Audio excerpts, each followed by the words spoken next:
The turquoise water lapped gently against the sandy shore, a rhythmic pulse accompanying the clinking of ice in glasses. Two Sasquatch, Barry and Bartholomew, leaned back in their oversized bamboo chairs, their massive frames comfortably accommodated.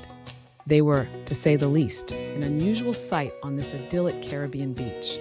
Barry, sporting a vibrant floral shirt stretched taut across his furry chest, took a long, appreciative gulp of his frosty concoction. Ah, the Bigfoot breeze hits the spot, he rumbled, the sound like distant thunder. Bartholomew, a more conservatively dressed Sasquatch in a slightly faded, but still respectable, Hawaiian shirt, adjusted his straw hat.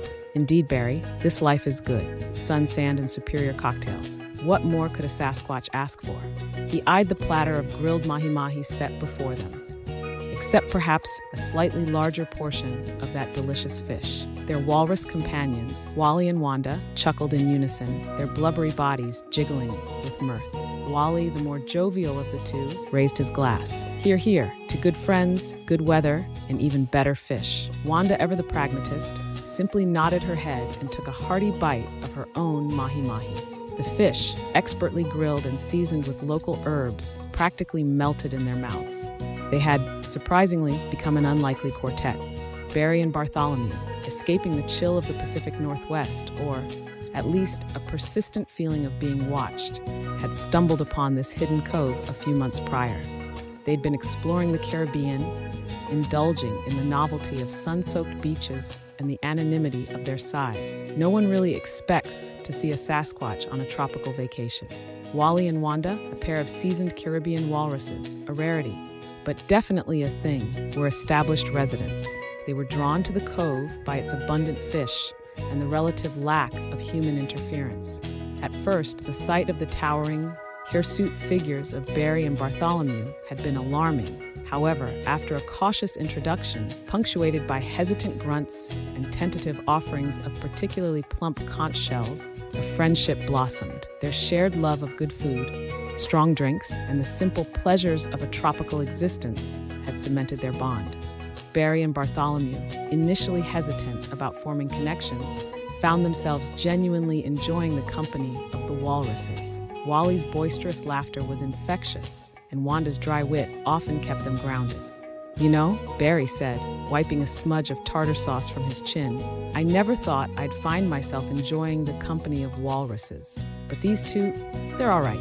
All right, Bartholomew retorted, a twinkle in his eye. Barry, they're practically family. Wally and Wanda are the glue that holds this operation together.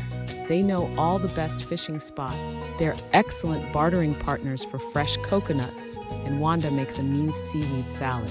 Wally beamed, puffing out his chest. We aim to please. And the Bigfoots, well, they provide the muscle. Those tree-climbing skills come in handy when we need to get to the best mangoes. Wanda added, and they're surprisingly good at tending the grill, though they sometimes char the fish a little. Barry, try turning it more frequently next time. Barry chuckled. Noted, Wanda, noted. Always room for improvement, I suppose. The afternoon sun warmed their fur and blubber, the gentle breeze carrying the scent of salt and sea. They whiled away the hours, trading stories and jokes. Barry regaled them with tales of his early years, of navigating the dense forests of his youth, and the occasional awkward encounter with bewildered campers. Bartholomew, a self-proclaimed intellectual, shared snippets of philosophical musings he'd overheard from particularly insightful squirrels, and the occasional profound observation he'd made himself. Wally and Wanda, in turn, described their own adventures navigating the underwater world, dodging sharks and outsmarting the more persistent seagulls. As the sun began its descent, painting the sky in hues of orange, pink, and purple, they started to wind down. The empty plates and glasses testified to their afternoon of feasting and camaraderie. Well, Bartholomew said, stretching his long arms, another perfect day in paradise. What say we make this a regular occurrence? Wally and Wanda enthusiastically agreed, trumpeting their approval. Barry grinned. Sounds like a plan. Now who's up for a night swim? I hear there are some particularly luminous, bioluminescent plankton tonight. And so the unlikely quartet, two Sasquatch and two walruses, prepared to embrace the Caribbean night.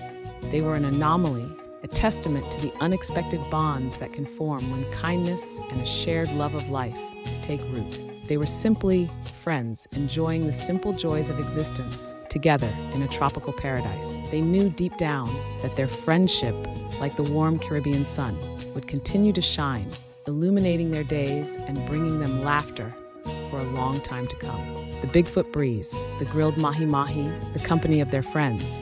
It was a perfect existence. And as the first stars began to twinkle above the ocean, they knew with absolute certainty that life was good.